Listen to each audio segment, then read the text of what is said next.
Good evening, everybody, and welcome to this edition of LíR Confidential on LíRmedia.tv. And I'm absolutely delighted. On the centenary very soon of Kevin Barry, we have the author and his grandniece, Siofra O'Donovan, and her new book is just out. And I have picked up my copy there, and I hadn't it all read yet, but please don't quiz me on it. Siofra, welcome to the program. Thank you very much, Pat. Delighted to have you. Thank Now, you. I heard you recently on the radio, of course, as well, on another channel, defending the whole letter that was written into the Irish Times that time by some fellow who didn't know his proverbial from his elbow. But anyway, we won't mention him or the program. But Yeah. you wanted to read, did you want to read something before we get started? Yeah, I want to bring Kevin to life as a young man who was in college and give a picture of Dublin how it was 100 years ago, because Excellent. I tell you, it was much more fun then than it is now. Oh, So we have somebody who was in college with Kevin Barry was Todd Andrews, who's Ryan Tubridy's grandfather. And his grandfather and my grandfather were great buddies, both in the IRA. So Todd Andrews, Frank Flood, Kevin Barry were a few who were together in UCD all at the same time. UCD was bursting in the seams after World War I. Bursting at the seams, I should say. Todd Andrews said in his book, Dublin Made Me, I didn't know Kevin so well because he was a rugby player and a Jesuit boy. I knew he was one of us, although this fact in no way helped to foster our acquaintance. There are a number of students who were known to be IRA men, but unless they were in the same battalion or company, they never spoke nor associated with one another. And there was also an element of snobbery there as well. You know, Todd Andrews talks about the Literary and Historical Society in UCD and how a lot of them would have absolutely no time for anybody who had anything to do with the IRA. Really? Yeah, absolutely. Yeah. So, yeah, I can just read you that bit. That's actually very interesting. So, no, that's not the right bit. Anyway, I won't. Oh, yeah. Yeah, he said that it was run by the Literary and Historical Society in UCD, he said, was run by the sons of Castle Catholics and the detritus of the Irish party, as in the Home Rulers, a mere training ground for lawyers and careerists waiting for the coming of Home Rule who regard the IRA as gun bullies and even murderers. And that attitude, as we know, as we have seen recently, still exists to this day. All of that reared its head when there was the massive commemoration in 2001 and the reinterment and the exhumation of the bodies. People who don't seem to be able to understand nor to see that men like Kevin Barry, they didn't go out cold-blooded murdering British soldiers. No.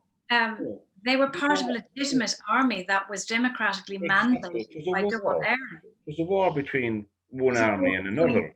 Yeah, and it was a democratically elected parliament, Dáil Éireann, that mandated that army, and they were completely 100% accountable to them. So we're not talking about terrorists here. No. Now, there was somebody else in the college at that time who would become Kevin Barry's brother-in-law, but unfortunately they never met. This was Jim O'Donovan, who was my grandfather, who was very extreme in his activities after the war. Jim O'Donovan was your granddad? Yeah. Ah, yeah. Yeah. I'm just fitting in my head now, Yeah.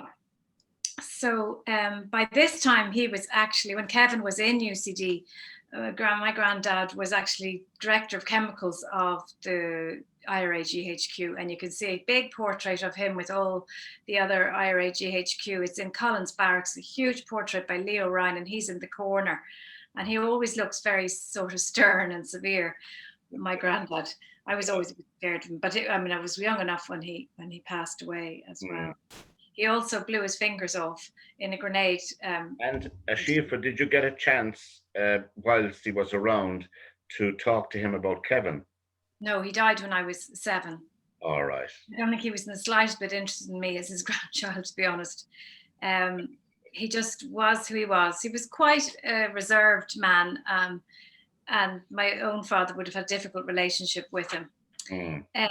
But he married my Kevin Barry's younger sister, Monty Barry, who was too young really to understand what was happening with her own brother when he was executed. But anyway, she went on to marry Jim O'Donovan. Yes. So another person who was at UCD was Jerry Mcaleer, and he was Kevin Barry's best friend from Belvedere. He himself did not know about Kevin's IRA activities. And he also didn't know that Kevin loved drinking because he himself did not drink. Kevin was an avid dancer and a keen drinker. So Jerry Mcaleer said about Kevin, now they were very close friends, so it is incredible how Kevin could compartmentalize his life. He said Kevin and Charlie O'Neill, a close mutual friend, were great dancing people. I never bothered my head going to dances, but Kevin and Charlie and one or two others had nights out in those low down dance halls. If they drank, it was damn little or nil. So Kevin's dancing just took off in the dance halls of Dublin.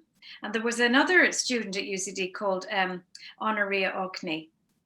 She met Kevin at a Cayley and they were dancing to the Siege of Venice. Now, I got this story from my father. My father, Donald O'Donovan, wrote a book called Kevin Barry in His Time. That was published in 1989. And he was drawing from his own father's book, Jim O'Donovan, my grandfather. And he had written an unpublished biography of Kevin Barry in the 50s, which I still haven't found. It's lost in time. So anyway, Honoré and Kevin were at a Cayley dancing to the Siege of Venice, a dance which you change partners in that kind of a dance. And Kevin said, I didn't know the Carlow girls knew anything about dancing. And she answered him, I didn't know rugby players knew anything about it either. Well, great fun, you know, in those days. Dublin is no more fun. Everything's all shut down. So the Matassa Coffee House on Marlsborough Street had a very large IRA clientele, including Frank Flood. And Frank Flood would have had his last cup of coffee in Matassa's Coffee House on Marlsborough Street. He was part of an ambush in 1921, I think it was March. And he was then arrested and court-martialed and executed by John Ellis, the same executioner as that of Kevin Barry in Mountjoy Prison. So after the raid on the King's Inns on the 1st of June 1920, anyway, Kevin was part of this raid on the 1st of June in the King's Inns. It was very well planned. It came off in 5 minutes. There was nobody injured, nobody shot. And that was the same intention that they had for the ambush on the 20th of September in the Merks Bakery. Captain Seamus Kavanagh of the H Company, he had no intention of a shootout. No. You know, that's not what they were there for. They were just trying to get the arms and get on. While the truck was it Bolton Street? Was it? It was near there. Yeah. Between, it was Church Street and North King Street. Yes, so, they were after the arms, which is what they were after, really. You know, but. Well, because they had a massive shortage of arms, you see. So they had to operate in a very different way, obviously, to a normal army. Yes. They had to use guerrilla warfare. They had to use surprise tactics. Otherwise, they couldn't have done it. Now, another cafe in Dublin that was very popular, Todd Andrews used to frequent it, was called Robert's Cafe on Grafton Street. And he talks about having 2 rolls of butter in a bun or baked beans on toast. Robert's became a sort of a club for us, and we all got to know the waitresses very well. And they used to meet at the Grafton Picture House. Everybody loved going there. So I'll just read you a little letter to give you an idea of Kevin and his voice and what his humour was. And he's writing to his friend Mcnamara. Mcnamara lived in Athy, County Kildare, went on to marry Kevin's sister Shell later. So this is to Bapty. It's around, I'd say, summer 1920.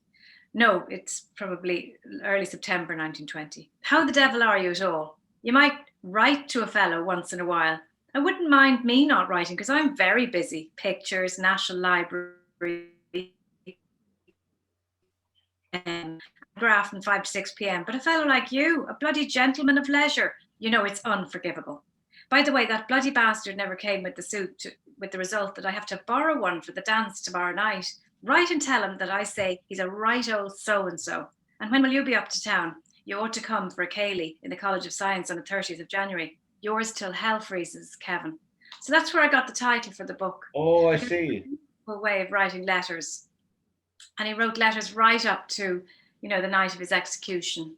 And that was one of the phrases he used, was a common phrase of his, till hell freezes. It was, yeah. That's in quite a few of the letters. And then when he was actually in Mountjoy, he would write, humorously at times, he would write, yours till I go over the top, which was, of course, what they used to say about the poor lads in the trenches in World War I. Right, absolutely. Of course, there's coming to the First World War. A lot of people were home from that, Yeah, destroyed, damaged, and whatever. You know, yeah, decimated. That's Yeah. right. Sure, Tom Barry himself, who he fought in the British Army in the Middle East.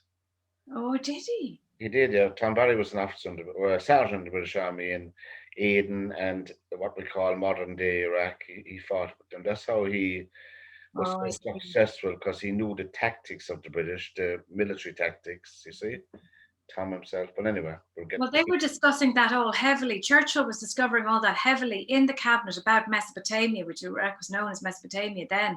And he authorized the use of tear gas at the time as well. Yes. And he's the one who then pushed for the black and tans and the auxiliaries in Ireland. Oh, So those absolutely. were his terror tactics.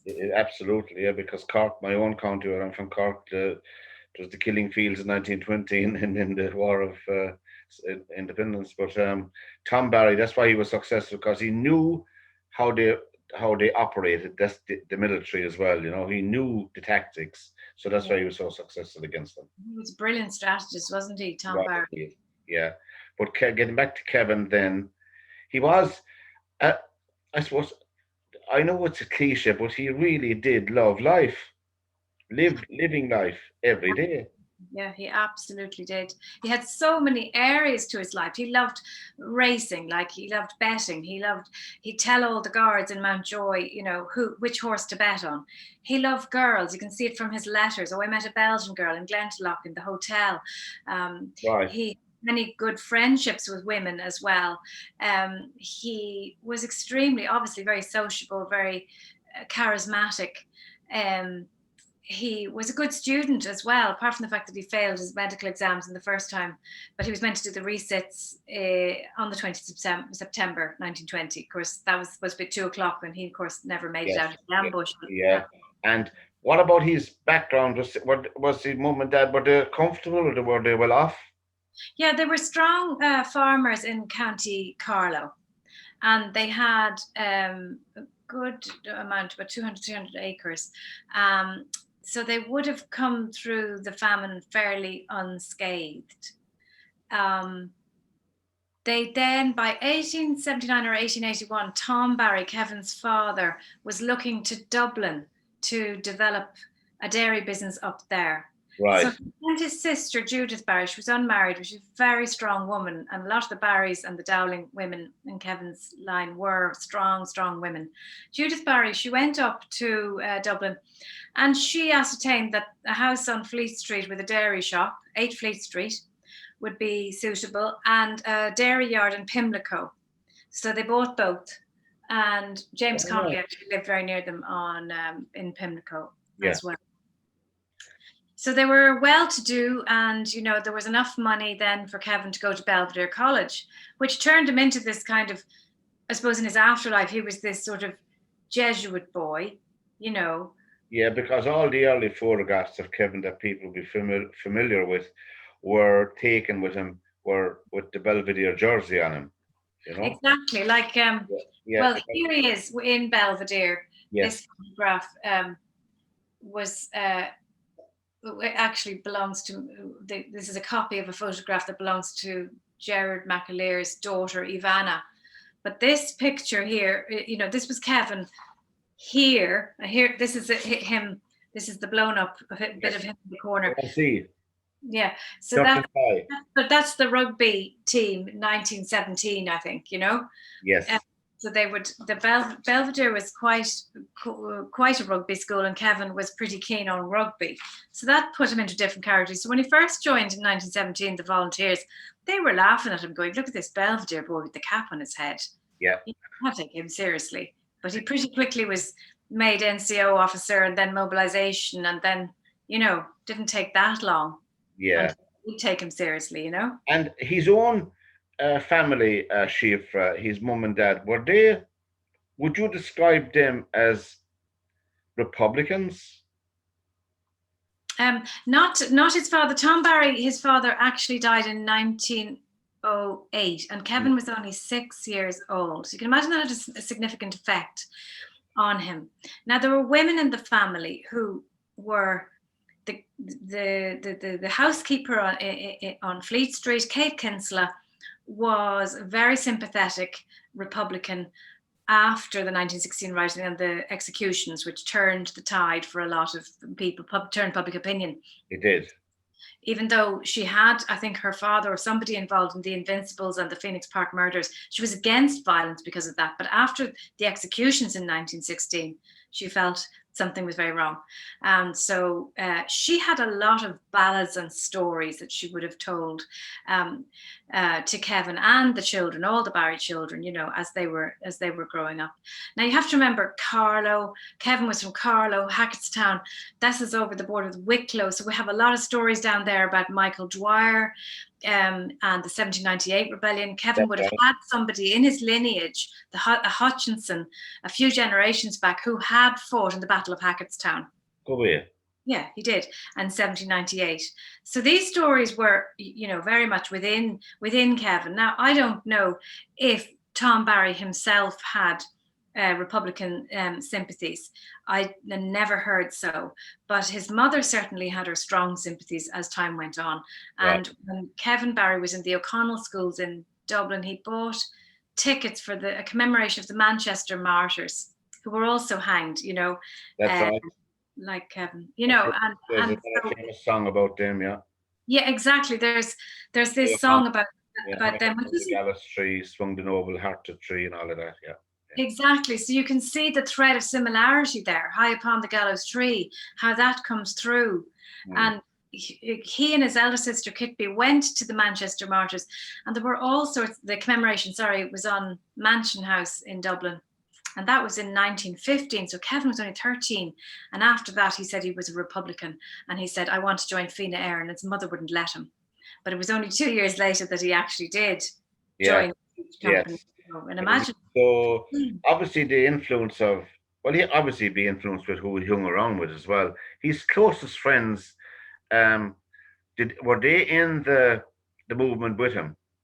Well, as Jerry Mcaleer, his best friend in Belvedere, was not in the IRA and did not know that he was in the IRA. In fact, he did not know that Kevin shot a British soldier until 1989 when 1988, my father interviewed him, and my father said, but this is the case, he actually did.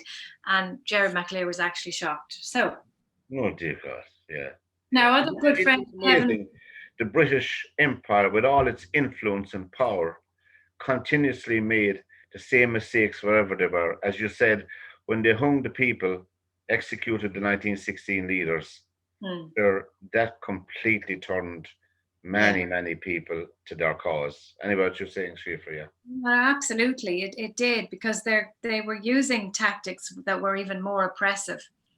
And it got increasingly more oppressive and increasingly more severe, and increasing terror tactics, and the sacking of Balbriggan and everything. And that was horrific. The sacking of Balbriggan. Burning Cork, you know. Well, the sacking of Balbriggan was a shocking incident, and it was they burned down the only factory that employed probably all the people around Balbriggan. Yeah. And put the whole village at the time or town into penury, which was shocking. Appalling. And that was a reprisal for the shooting of an RIC officer. So their counter tactics were very severe and disproportionate. Yes. So that would have turned more people progressively. And Kevin knew very well that by being executed, he would further the cause, and he did. He knew he did. He said to Kitby, his sister, when she came in to see him the first time, she's an Albert Marshall after the sentence was issued and everything. He said, mind, there's to be no reprieve. He wanted no reprieve. He didn't want an escape plan either.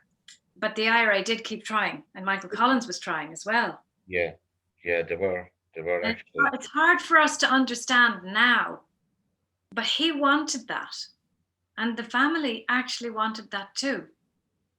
You know, he was to go to the gallows. It was absolutely tragic, and it doesn't mean at all that they didn't grieve horribly, you know, for the loss of their brother, their son, whatever, you know. But the first serious brave act of defiance to the Crown, for the want of a better description, from Kevin was the very first few minutes when he stood up in court and steadfastly said, "I do not recognise this court." Yes. They were flummoxed. They were flummoxed anyway. They were, because that's how you disarm them in a way. Yeah. You know, he holds up his newspapers in front of him, and he said, "I have nothing to say. I don't recognise this court. I don't want representation." So Sean O'Hui, his solicitor, had to officially step down.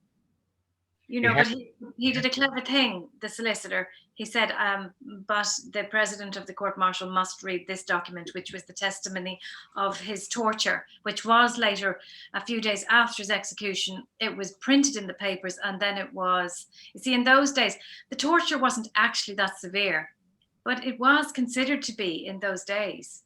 It was, of course, yeah, it was, yeah. I was just leafing through your book, and the fact that he had only someone assigned to his case that very morning who hadn't even met Kevin. Yeah, I know, but he had met Sean O'Hui before, but he had said, "I don't want to be represented," you see. So Sean O'Hui had to officially state then that he was not going to be representing Kevin Barry, but that he would remain for the hearing. Right. And you have some of Kevin's personal belongings, Siofra. Well, not exactly. Now, we used to have his walking stick, not his walking stick, but his shillelagh, which he made himself from blackthorn, and was, a typical Wicklow thing. They used to have those matches with them. That's right. But I didn't know where that walking stick went, and then I was in the National Museum being shown a few things to do with Kevin Barry, and I saw the walking stick or the shillelagh, and I said, "Well, how did that get here?" Because as far as I remembered, this was a thing kept in the umbrella stand at home. I didn't know it was Kevin Barry's shillelagh, but Dad just had it kept in the umbrella stand. Yeah, it's amazing. All right. Amazing. Yeah. So then there is this medallion of Kevin Barry in profile. This few people in the extended family have a copy of this, but I don't know who the artist is, and it's just quite beautiful. Nice. In profile. And then behind me there is a portrait of Kevin Barry, which my father gave me, and that was painted by somebody in the And Siofra, just as you're talking about that, is there any commemorative centenary medal or anything being no. COVID is the excuse for everything. There's just pre-recorded events. There's a pre-recorded UCD event, and I did that today with my cousin Ewan O'Halpin and Professor Mary Daly, and we had a very good discussion all about. And when is that going out? That I will send it to you. It is going out in the next couple of days. So that's happening. And then Dublin decided to do very little, except another pre-recorded event.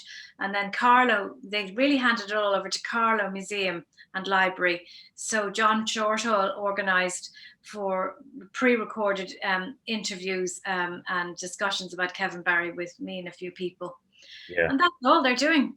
There's nothing really for 100 years. Now, we were going to, in Rathvilly, I'm on the Rathvilly Commemoration Committee, and not that I've been the most active person by any means. The Barrys and many people down there have been incredible in how they fundraised, how they got an artist and commissioned him to make a full life-size bronze statue of Kevin Barry.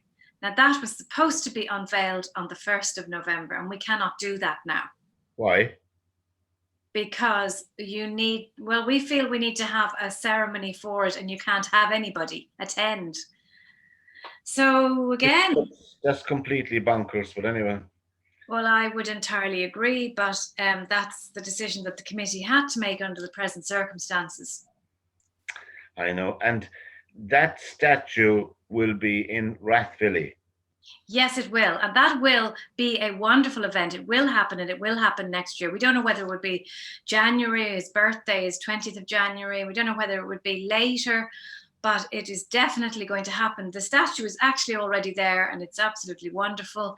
It's a full life-size bronze statue of Kevin Barry standing, and it will be there forever. You know, we're going through all these, ups and downs and confusion over the times we live in, but really it's there for posterity. So the future generations will look and say, well, there's Kevin Barry. Now, there is a memorial statue or memorial to him not a figure of him. That was unveiled in 1958, and Thomas Clark's wife was there, and all the Barrys, obviously, and I'm not sure if De Valera was there. Probably not, actually, but it was a big event back in the day. In 1958, yes. 1958, yeah. Now, my special guest, LíR Confidential is a program here on LíR Media. My special guest is Siofra O'Donovan, and we're discussing Kevin Barry running up to the centenary. And don't forget, viewers, and this subscribe to our YouTube channel, and you just press the button. It's as simple as that on the right hand side, and there you go, and we'll do all the rest for you. You could catch up on all our programs. Now, getting back, Siofra, to the book, how long was it? How long were you thinking about this book? Oh, that's a long story. I go back to when I was 11 years old, and my father, who was a journalist and a writer, Donald Donovan, he turned around to me at 11. Now, he was always talking about Kevin Barry, but to be honest, when I was going into my teenage years, I didn't want to know. You know, whatever. Anyway, I was 11 years old, and he said to me, what book am I going to write next? He'd written a book about Irish-American businessmen, dreamers of dreams, and Tony O'Reilly and all the, Anheuser-Busch, all those. And he'd got a great time in America. But I said to him, you're going to write a book about Kevin Barry? He said, right, he said. And it was the right thing to do. And so he set off on his journey of research and interviewing and everything. And he got a little caravan from his brother Jerry, and he stayed in a field near Tombay, and he did his research and his interviews, and he was with the Barrys and everything. Anyway, years passed, and by 2001, I still really hadn't regained any great interest in Kevin Barry. I was, there's a lot of history in our family, so it really is a lot to carry. So it used to make me just go, oh, not again. No. Dad's library would be lined with books about nationalism and Ireland and history, and I would just go, oh, I've had enough. I went off to India, and I lived with Tibetan people, and I studied Tibetan language, and I became... How long were you in Tibet? I wasn't in Tibet now. I was in Tibetan settlements in India. Oh, in India, right. Yeah. And so I had a completely different kind of life. Is that one of those journeys that we all are encouraged to take to find ourselves, is it? No, I went out there. I was asked by a Tibetan Lama to go and study to be a translator.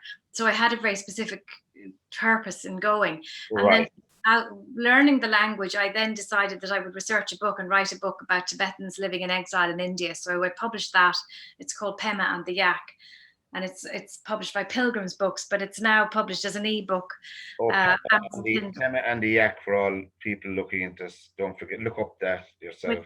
Well, it's now republished as Lost in Shambhala, and that's published under Amazon Kindle. And it's very cheap, actually, as an ebook. So it's a good read. It's very interesting. So I suppose in a way, it did echo something similar, an interest in people who'd been occupied and who are still occupied and who still have a very severe and difficult situation under Chinese occupation. They have. It's one of the forgotten, one of the many forgotten problems in this planet we're populating today. That whole area of Tibet, this whole area up there, It's appalling. And India, to you, Siofra, some of my friends, close friends, two very close friends of mine, were there for periods of time in their lives, and they fell totally in love with the country.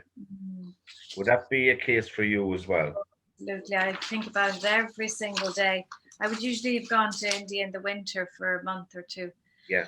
But that didn't happen, obviously, this year. So India is definitely my spiritual home. I absolutely love it. I love the Himalayas. I love Goa. I love the beaches. I love Tibetan people. I love it. It's just... And is it as overpopulated as we see in films and documentaries? Absolutely. And how would that would shock me, I haven't been there. That would shock me, where you could hardly put out your hands and you walk around the streets. It was packed with people. How did you find that, adjusting to that? The very first time I went to India in 1997, I took a bus from Delhi up to Dharamsala, where the Dalai Lama lives in this big community in exile, living there. And it was the day I woke up the next day. I didn't know.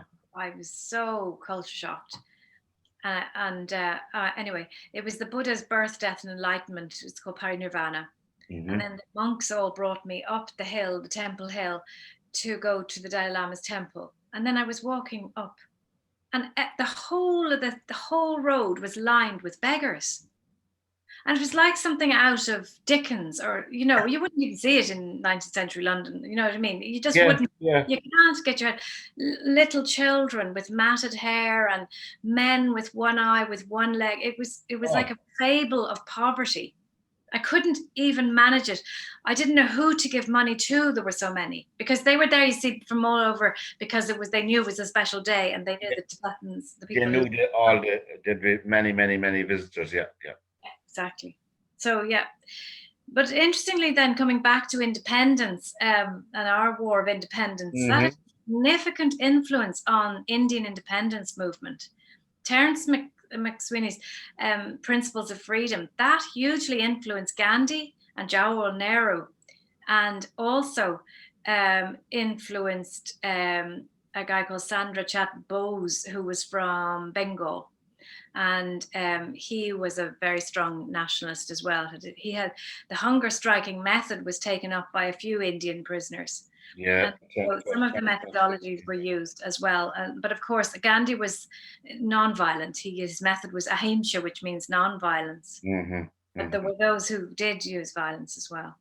Well, Terence McSweeney was a huge influence on that event, like many events of his being Lord Mayor of Cork and being 74 days on hunger strike, that made international headlines. Oh, it absolutely did. And it had a tremendous influence. And I heard a few interviews with his wife, Terry McSweeney, and I tell her she was an incredible woman in her own right, an incredible person. But we're getting off the beaten track here. But well, that Indian nationalist I just talked to you about, he went and wanted to do a bit of publicising for Indian republicanism, and he landed up in Cove, and he went straight to the McSweeney family. That was his first stop. No, he did. He absolutely did. There were numerous friendships between Indians and Irish people at a very high level. William Butler Yeats was very good friends with Rabindranath Tagore, India's most famous poet and composer. Rabindranath Tagore, Rabindra Sangeet Tagore. They were very good friends, and he was sort of discovered, this Tagore, he was discovered in London. He was extraordinary looking with a long beard and huge brown eyes. And Yeats got him well known, in London circles. Absolutely. So, and De Valera was good friends, I think. Well, he was interested anyway in Gandhi, and De Valera was Indian friends. Yeah. That must have been an eye opener for poor Gandhi. But anyway, LíR Confidential is a program here with my special guest Siofra O'Donovan on LíRmedia.tv, and our email for information is info@LíRmedia.tv if you want to make any comments on this program. And subscribe, press our red button, subscribe to us. We're trying to get the numbers up. Now, you wrote a novel called Malinsky. That's right. What was that about? That was about two brothers separated during the Nazi occupation of Poland. And one brother ended up coming to Ireland with his mother. And the other brother, Stanislav, stayed in Krakow with his mad aunt. And after 50 years, they meet again. So that's a story of separation and diaspora and exile, and then some kind of reunion. But I lived in Krakow. After college, I moved to Krakow, and I lived and worked in the English schools and university. I was acting and all sorts of things. I was absolutely fascinated by World War II. Were you? And that story, would that be based on real events? It again involved a massive amount of research and pulling all my father's book about the Third Reich down off the shelves and going through all of them, and interviewing war veterans in Poland and people who were in Ireland who had come into exile from Poland during and after the war, those who were fleeing either the regime or they were fleeing the communist regime later on. It was again like a hard story of war and separation. And did you get a chance to visit any of the camps? I did, yeah. I went several times to to Auschwitz, Birkenau, which is the other camp beside Auschwitz. First time, Siofra, you went to Auschwitz. Sorry? The first time you went to Auschwitz, walking in those gates that have gone down in infamy, what was the feeling like for you? Well, do you know that the first time I went, it was very early after the fall of communism. I'd say 94. Right. I walked in. Maybe it was 95 by the time I got to Krakow, and I was actually walking in through those gates. Decided I need to do this. I was on my own. All right. And I went in and I sat down and watched the little film, which was a little bit full of Polish propaganda, but anyway, it hadn't been changed. Or it was a bit from the Russian side, as opposed, at that time, camp, from the Nazis and all that. Anyway, yeah. And then you walk into these rooms with masses of shoes of the victims, or masses of glasses, spectacles. It's really very jarring. And then I walked into the crematorium, and that was absolutely chilling. It was, and now you see, nowadays, you probably it won't have such an effect. It may and it may not, but there's an awful lot of tourists. Well, maybe not at the moment, but there's a lot of, it's one of the biggest things to do in Krakow now is to take your bus out to Auschwitz. Back then, when I went first, nobody was going, really. Yeah. It wasn't the thing to do. Yeah. Whereas now it's the thing to do, but it was absolutely shocking. Now, I later went again with my sister and her friend. Yeah. And I remember the three of us going in there. We all felt sick and we had a row. It was really strange. We felt off, very off. And we also went to the crematorium. We saw everything. We just wanted to go. And then as soon as we left, we were fine. And the last time I was there was with my father, and we'd done some business together in Krakow in 2005. And he said, right now, he says, we have a few days. What do we do? And I said, I don't know, you say, because, you may not be back that quickly. I mean, I come frequently. And he said, well, we'll go to Auschwitz. It's like, oh, here we go. So I took my father on the train out to Auschwitz, but I hadn't been there in so long that I didn't realize that there was actually a shuttle bus from the train station up to the camp. So it was snowing and my poor father had to walk with me all the way up to the camp. And by the time he was diabetic, so by the time he got there, all right, yards, he said, I'm bloody starving, he said. So that's very ironic, isn't it? Yes. So we had to go into the canteen in Auschwitz and give Dad pancakes. Yes, because of his sugar, yeah. Now, that, to me, of course, we didn't. I went to school in the late 50s, early 60s, national school it is. We didn't hear a whole lot about that part of our history, that part of the Second World War, No, because that's because we were neutral and our history finished at 1916 anyway, when I was going to school. Oh, I see. Yeah, I heard nothing about the Civil War, the War of Independence. But because I was from County Cork, North Cork, and because of where I grew up, I was well aware of the characters and the people, the historical figures involved in the whole thing. But only for that, we weren't taught it, because you must remember an awful lot of people, some teachers, had a connection with the Civil War who were teaching history. Yeah. So you had that closeness. So as we got further away, then I dare say, it should be much better today, but I don't know how history is taught today myself. I've no idea. Well, I think it's interesting because I'm looking at my son's junior cert history book, and there's no mention of Kevin Barry, and there's much more about Michael Collins. So Kevin Barry is having a bit of a rough time at the moment. Michael Collins. I suppose because of the political situation in this country, where we had the domination of two parties in our social fabric of this country. It's taken 100 years for it to break up that, but because of that, I think history has suffered. Absolutely. That's my reading of it, Absolutely. I mean, I'm well aware of the story of Michael Collins, but as I said, I'm well aware of Tom Barry, and I'm well aware of Dan Breen and all of those, because of where I lived.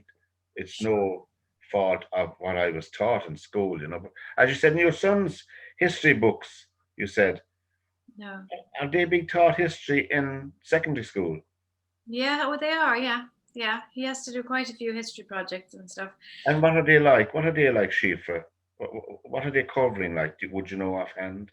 Well, he's been doing, early archaeology and a bit of Neolithic and ancient Irish history, and then the background, use the tools that they use to just excavate sites and that kind of thing. So he hasn't gotten up to World War II. He hasn't gotten up to much about Irish history yet. Yeah. All we had going to school were all the battles. We'd learn off all the battles of this and the battle of that, the battle of the Boyne, the battle of this and the battle of that, the battle of Yeah. Kinsale, flight of the Earls, and all of that. You Yeah, know. you see, all of that seems to have gone from the curriculum, the Yeah. Irish history curriculum for the junior cert, and I think it's gone for the leaving cert as well. I Yeah. remember doing that meticulously, and we had to draw little pictures of Yes. these things and everything. It was a marvelous way to remember. I always loved history, and I loved my history notebooks and everything, and I loved the story of the flight of the Earls. But all of that, Reg O'Donnell, all of that gone. They don't know anything about that. They don't also know anything about Irish mythology. No, because it's down to the teacher. Oh, it absolutely is. Yeah, I mean, I've taught history in school. I've taught English and history at Yeah. second level, but I just found the curriculum was very limited, and it wasn't really, there wasn't much scope for creativity. It was really all about the junior cert and the leaving cert. So I teach, actually, what I do is I teach creative writing workshops in prisons and schools, and I go in independently. That's the way I like to teach. But you just phone up the governor. Hi, governor. Here I am. Can I come down next week? Is it? No, it's not. Never that Right. simple. It's very hard to get into prison. You wouldn't believe it, but Really? how hard it is to get Well, into prison. well, it is easy to get into prison. Now, let's be fair. Yeah, well, I know what you mean. that way, let's say. Yeah. But no, I'm on the Writers in Prisons panel, which is supported by the Arts Council of Ireland. So on that, you're then requested by different prisons to go in and give workshops, writing workshops. So I've been into Portlaoise every year, sometimes twice a year, giving sometimes 6-week series of workshops. I'd love to do more. It's actually the most rewarding work, teaching work I've ever done, is working in prison. Yeah. And love working Mountjoy. I know I had a very good, the third last warden, I won't mention his name, he passed away, he died of cancer, but I had a very good relationship with him, and because we were involved in Toastmasters together, and I floated the idea of doing a regular radio program from the prison on one night a week, Yeah. to speak to everybody in there. He was up for it, all right. Definitely the governor, rather, I should say, not the warden, the governor of the prison. He was up for it, but he said it'll probably take a long time. You have to, he hadn't autonomy. I thought he had autonomy as the governor of the prison. No, it's very complex to get things off the ground in prison. It takes it is. It is. a lot of loopholes, and there's a lot of paperwork. It's not easy. I mean, for me to get one publicity shot outside the gates of Mountjoy took well over 17 hours to get the go ahead to go in through one gate. Yeah. Really? Mm. Gee. And I got shown around, not around Limerick. That's not true. I didn't get shown around Limerick prison. I got in to the governor's office, all right, just to talk to him. But that was it. There's huge red tape. I suppose you can see behind it the reasoning, but nevertheless, how did you get on then? What kind of people did you meet, Siofra, in prison? What kind of, was it on a male prison you were in or female? It was male. It was Portlaoise prison that I worked in, and That was full of an awful lot of political, what they call political. I was working a lot with the political prisoners, and I will be doing that again. Yeah. Were these people lifers, as they say? I can't really speak about that. I'm not really allowed to, but I also I never asked, because I'd rather just meet people in the present moment and not make any judgment. Right. The few notorious prisoners there, and if I said their names, you'd know them, but I'm not really supposed to say. No, I could guess them, but I know who we'll both be talking about, That's because I was in the Irish Army from 69 to 73, so we escorted a few prisoners, so to speak. Oh yes, yeah, sure. Places like so. But anyway, They're very, very, very educated, very motivated, and very inspiring to work with. And I teach through a what I call the hero's journey. It was developed by Joseph Campbell, was a mythologist, but he said he wrote a lot about this. He was a brilliant mythologist, but he developed a way of analyzing all stories, a sort of a universal blueprint for all stories and myths across the world. So the hero's journey is actually a template which can be used to write screenplays or anything. It is used in Hollywood to write screenplays.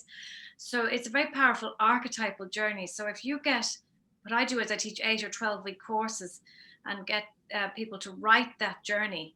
It's very powerful as a self-reflective tool. It's very powerful for also bringing amazing stories into the world as well. And you're speaking there, Siofra, about mythology. That's what I miss. We had a fabulous teacher for 1 year, and he instilled such a love of the Red Branch Knights, Fionn McCool, Tom Coolna, and all of those, and the Annals of the Four Masters, and all of that. That when we went into the next year into class, there was no mention of to carry on that link, that thread, to engender that. So we were left to our own devices. But I never forgot it. I know it's only a year, but is there much of that in school today? No. That information, that knowledge of our mythological heroes, no, so to speak. No, is the answer. No, I taught in a private secondary school 2013 and 14, and nowhere near the curriculum, but I tried to bring it into history class. I tried to introduce it and to teach it to some extent, but it's not on the curriculum, no. They don't seem to want children to know about that anymore. Do you think, I have 3, well, they're gone now, they're grown up and gone, 3 children, but do you think that education is utterly geared to passing exams? I do. That's why I left the secondary school system. Even when I was trying to bring in creative approaches to learning, and I was assigning more creative writing projects, the kids themselves were going, no, but this isn't on our curriculum. So I just thought there's really no point in me doing this, because I'm not interested. I'm interested in activating somebody's creativity. Right. That's where we come to know ourselves. So that's not happening in school. And is the problem with education, because I see it as a problem myself, and I often thought, am I the only person out of step? Is the problem going back to where the teachers are trained to be teachers, if you follow my drift? Yeah. It depends on the individual and how they view their role as a teacher. I mean, we can't all have dead poet societies with Robin Williams teaching us English. Oh, wasn't that fantastic? Isn't that the way you'd want it to be? And of course, that's the way it should be. That's the way it should be. Absolutely. Oh, Captain, my Captain. Yeah, absolutely wonderful. What a wonderful soul Robin Williams was, Oh, gosh, I love the man. I just love the man as a human being. Amazing. Absolutely. I mean, when you see his face, you just see so many emotions in just one, even I know. He was superb. Whatever he did, whether it was Nanu with Mark from Ark. No, I know. I was just thinking that's the first time I would have seen him as a child. Nanu, I just loved it. So, yeah, just looking back now, it's just fantastic. Siofra O'Donovan is our special guest here on LíRmedia.tv. By the way, her book, which is up in the background, let me see, Yours Till Hell Freezes. It's in all good bookshops. And just in case you like some of the people who have to wear these face nappies, don't be afraid. You can buy it online as well. It's around 20 quid or something like that. And it's in all good bookshops. As I said, it's in here in O'Mahony's in Limerick, where I got my copy. So there you go, Siofra. Now getting back to Kevin. Yeah. If you want to speak a bit about his last few hours on Earth, was, what jumped out of the book to me was the first time when he was in court, when he didn't recognize the court. Yeah. But I heard a relation, some relation. God, my mind has gone a bit to so long ago in the early radio era, and there's a relation of a priest, the priest that attended to him. Oh yes, well that's interesting because I came across some really interesting material relating to his last hours, and there was a priest. There were several priests involved. Yeah. Another aspect of Kevin Barry was that he actually was very spiritual. He was very religious. Um, he had an awful lot of prayers being said, and he said an awful lot of prayers before he went into the gallows. Now, one document that I found was a witness statement by a man called Father Lawrence.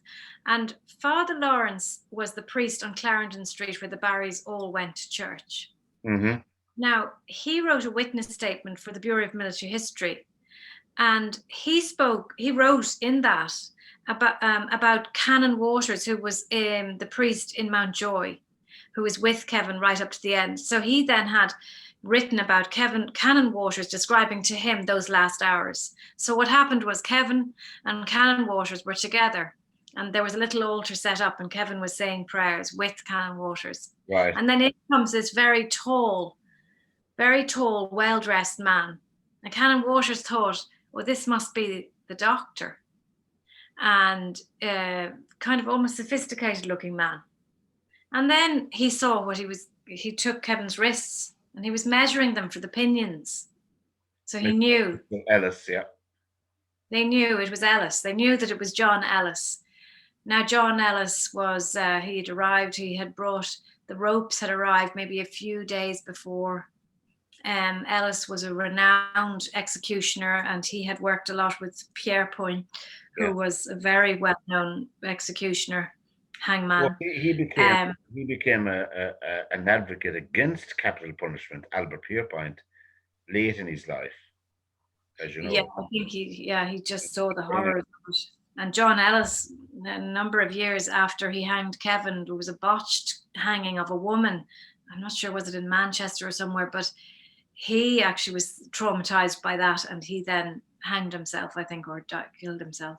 He did, yeah. He did. Sad ending. But, apparently I found documents relating to this as well, that after he hanged, Kevin, he went on to hang the other 9 young men who were then exhumed, as we know, in 2001. That's right. He was giving out about how stressful the job was, and could he not have a pay rise after he executed Kevin. So that was very ironic. It's a rather unusual occupation, so to speak. He did hairdressing as well. I think it was in Wales. He had a little hairdressing shop. I thought hanging was an abhorrent way to execute someone. Yeah. Executions as they go. I think shooting someone, the firing squad, was far more noble. It was, and then you can describe it as death being noble, then that to me would be a noble death. Yeah, and that's what Kevin said. Can they not shoot me like a soldier? Yes. Like a dog. It wasn't but to be. He certainly went in those last moments, and those last that he smoked a cigarette apparently as well, and that very cigarette butt is in Carlow Museum. Really? Yeah.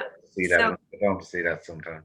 I mean, they did what they had, they had to do. They put the white cloth over his head, and it's really, he went to his death while Canon Waters was saying the prayers, and then it happened, and then straight away Dr. Hackett came up, the prison doctor came up and made his analysis and took his medical report, and that was the end. That was the end.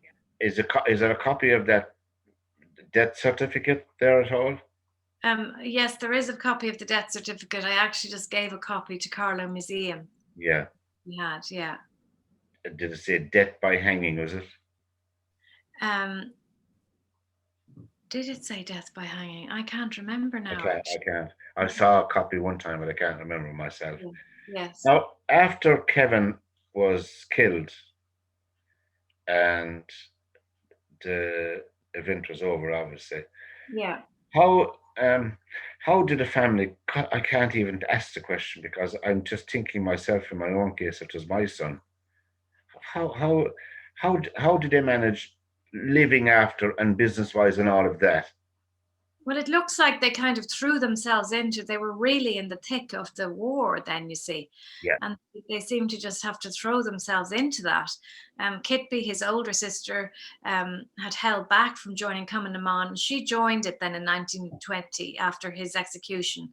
His brother Michael Barry was already in the C Company of the IRA down in Carlow. He was then arrested in December 1920, and he spent a year or two over in Lincoln prison. His sister, his younger sister, Elgin Barry, then she went on to become very active in Mcnamara, and she did a hunger strike in the North Dublin Union Right. in the Civil War as well. Yes. So When they the were Civil very, War came, Siofra, sorry? when the Civil War came, Yeah. after the treaty being signed and all of that, of course, that'd be enough for an extra program. But when the Civil War came, what side did the family line up on? That's Well, they Kevin. were absolutely adamantly anti-treaty in the Barry family. But ironically, Kitby Barry, she kept up a friendship with Michael Collins, who had been so upset. He cried all of the night before Kevin's execution. He had tried very hard to get a successful rescue mission going. Nothing worked. Oh, and he was brokenhearted over Kevin Barry. And Kitby, Kevin's older sister, and Michael Collins seemed to have a very special connection. And despite being on either side of the Civil War thing, Kitby said as soon as she heard Michael Collins had been shot, she cried buckets. yes, because I mean, there's admiration of people of principle. Whether Yeah. you're guide or not is something for historians, but like Michael Collins, because he was only 28. People forget that he's only 28 years of age when Kevin was killed, Yeah. And so they were all young men. They were all young men. There was some very Yeah. young men in their prime. Yeah. And so they were, as you would say, Siofra, they were anti-treaty, Yeah, they were. And then they had trouble with De Valera later on when De Valera did these, he banned the IRA and everything, and he did some executions of George Plant and everything in Portlaoise prison, and the Barrys turned against him completely then. It was a very bad feeling. In 1953, Mrs. Barry passed away, and De Valera came to the funeral, and he was Taoiseach, and they ignored him. He was in 1953, yeah, you're right, yeah. Yeah, the Barry family collectively ignored him, which is quite extraordinary, really. But anyway, time went on, and then my grandfather, who was very extreme in his views and ideology and his everything, Jim O'Donovan, he never forgave De Valera. Now the Barrys did, I think, later, and I know that by 1970, when there was a commemoration, the 50-year anniversary for Kevin, Elgin Barry made a point of going up to De Valera, at that point. At some point you have to let go of these things. But my grandfather, he never would. My father went to see De Valera and Orson Root drawn in 1970, and he said, De Valera said to him, "Would you please ask your father if he has any bitterness towards me? Would he forgive me, and that I've forgiven him, and can we move on?" And my father said, "Of course." And he very much wanted to heal that wound that had been in the family for a long time. And he went to his father in the nursing home in Dalkey, and my grandfather wouldn't talk to him for 4 days. I heard, of course, the Civil War, even to this day in parts of the country, Yeah. you cannot bring it up. No. With certain families, even within families. In my mother's mother, that's my grandmother on my mother's side, she had little bits of snippets before she died. I remember she died in 1960, 65 or 66 anyway, but very little would they partake of any information, and you're becoming aware of your history that time, and you'd love to sit down around the fire and let it all out, but no, it was never spoken about. And as I said, my mum, the McMahonas were related to Thomas McCurtain. Yeah. Of course, so there's that history as well. So it's fascinating. We don't hear it in history class anymore. We don't hear about the Civil War going to school. No, We're not and you certainly won't commemorate it. I mean, why would we commemorate it? You know, it's very painful. You know, it should be marked something. It certainly needs to be discussed. I mean, it's appalling, really, that this year there's been absolutely nothing really to commemorate anything. Well, I think that COVID is a cover for the government to do nothing. Yeah, They could be doing plenty to mark this momentous year, you know. Yeah, but the kind of government that would do that, and this government, we have to remember, they weren't voted in. It was some kind of, as far as I'm concerned, it was a hung doll, and they were some kind of coup d'etat that went on thanks to COVID. I have no time for this government, and I have no time for their policies. I'd probably lose a lot of friends now by saying that, but. Well, you won't lose a lot of friends because, I mean, they're proving every second day their incompetence, and I didn't really think that they were out of touch as much as they are proving to be. That's all. They have massive salaries, and they keep raising those salaries, and they keep their dole bar open. Well, you know, all of it is a contradiction. All of it. It's madness, as we were saying on the phone call. On the phone, you can go into the multiples, and you won't get zapped with the virus, but you can't go into your local shop. Yeah. It's closed. Yeah. It's nuts, completely nuts. As I said, we said we wouldn't mention COVID, but how you find it, Siofra? Did I see a photograph of yourself and Eamon O'Keefe? That's right, yeah. Eamon is the grandson of De Valera. So I know who he is, the fecker. So we did have a good. He had a great talk there at the book launch, and we felt that we healed some of the wounds in the story of the De Valera and the antagonism towards De Valera in the book. I bring that through in the narrative of the book, because my father felt strongly that there should be a resolution to that. He could never find a resolution to that with his father, who was very extreme and very bitter. It was sad, you know, but certainly my father did his best to make friends with De Valera after, you know, everything, you know. Yeah. And do you think he was reconciled? My father certainly was. He always wanted to move in. He was very pragmatic. He wanted Ireland to be in the EU, and he was part of some committee for that. He certainly was more pragmatic than his own father. But my own grandfather is a whole other story. Like, he brought in Albert. Is there a book there on your grandfather? Is, yeah, written by David O'Donovan. It's a very interesting book, very difficult for any family member to read because Granddad was so extreme, but he did bring in a number of How do you mean he was so extreme? He brought in these spies. You see, he was active right into the 30s and the 40s.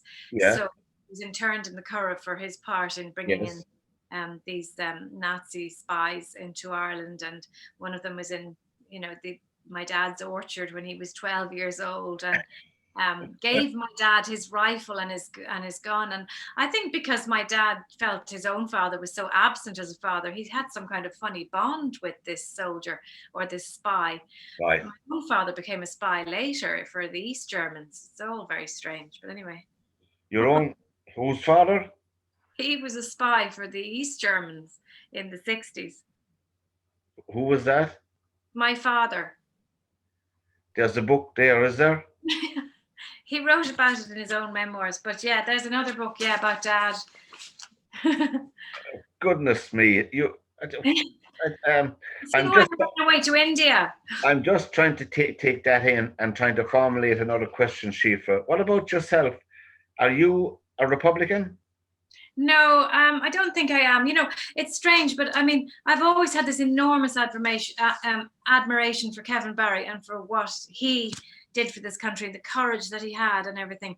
But myself, I'm somebody who's much more of a person of the world and more of a global citizen than I don't even really want to live in Ireland for the rest of my life. I'd rather live in a warmer country. I'm not actually that patriotic. It might surprise everybody, but you know, Irish politics are very sticky and very difficult. They don't move on easily.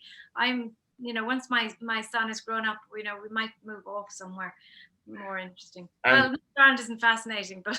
And you're living in County Wicklow, so you were voting in the last election. I'm not going to ask you who you voted for, but you were voting in the last election in the constituency of County Wicklow.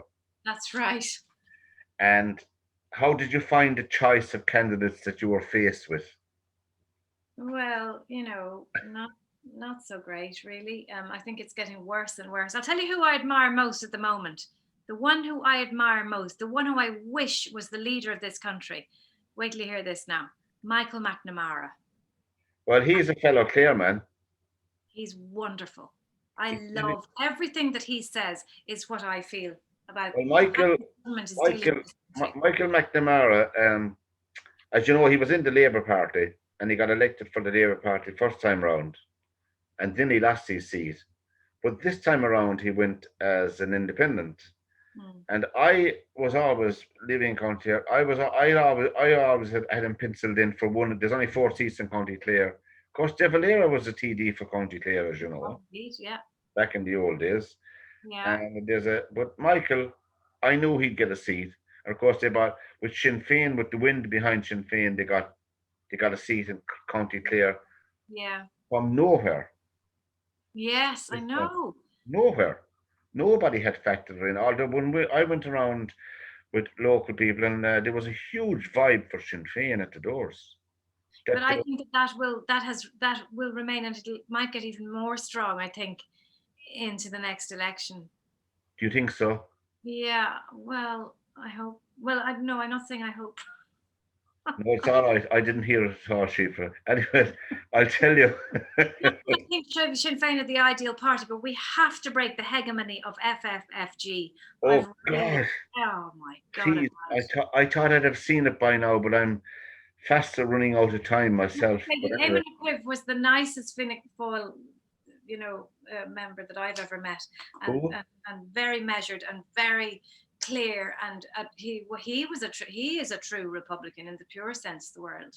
Eamon O'Keefe, I've been to of his talks, one time, and I was surprised that he never became leader of Fianna Fáil. Yeah, I know.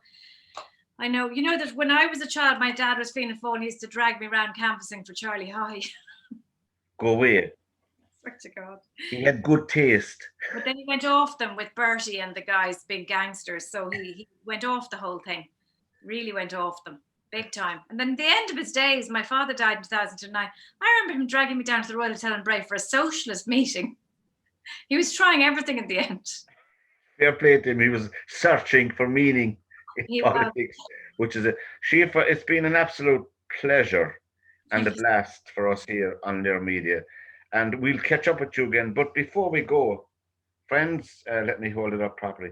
The book, here it is. It's in all good bookshops. Yours Till Hell Freezes, which Kevin wrote at the end of some of his letters. Is that right? And that's his signature, I presume, on the bottom of the book.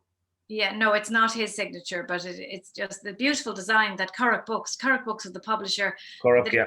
Job of design. There's some amazing photographs by Lisa Mcnamara, who's there is, yeah, in the middle, which it is just fantastic. And I'm looking forward now to read it, and I'll be able to quiz you better the next time on all the stuff you have inside the covers. And don't forget, listeners and viewers, to subscribe to our YouTube channel. And Siofra, as I said, thank you once again for taking time out of your very busy schedule. And then from this edition of LíR Confidential and LíR Media, for myself, Pat Barry, good night and good luck. Thank you. Siofra.